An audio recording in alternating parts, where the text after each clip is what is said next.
Hello everyone, welcome to some basic tech, and today we will get to know how to configure AWS CLI and how you can do everything. So uh, let's start and talk about everything.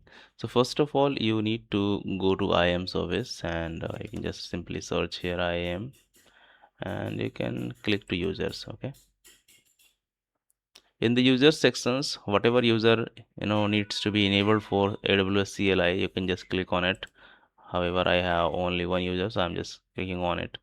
And in the tab section, you can just go to security credentials, and here you will see access keys. So these access keys are help to configure AWS CLI.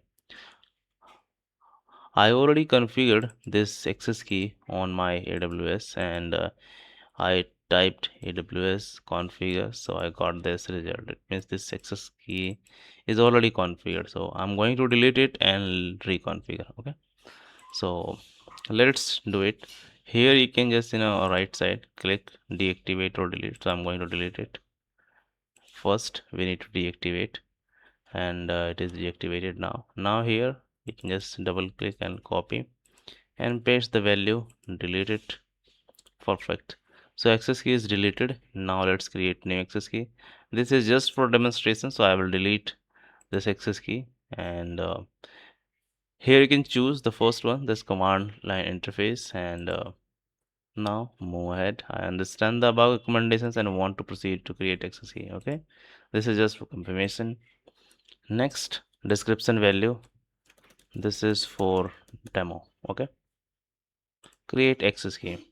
Now we got two access key and secret access key. We need both of them. So first of all, I copied access key, and while configuring you just need to type AWS configure, and then it will ask you to first provide access key ID. Okay, so I just put here. Now let me put secret access key and just simply put it.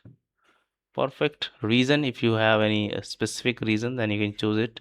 AP South one is the Mumbai, so I'm good with this.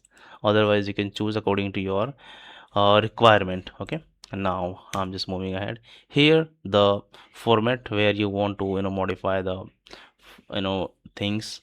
So this is just a JSON format, and I'm going with the default. Else you can choose based on it. Okay, and you can choose later as well. So it's just a kind of pre-configuration part. Okay, so that's all. Now AWS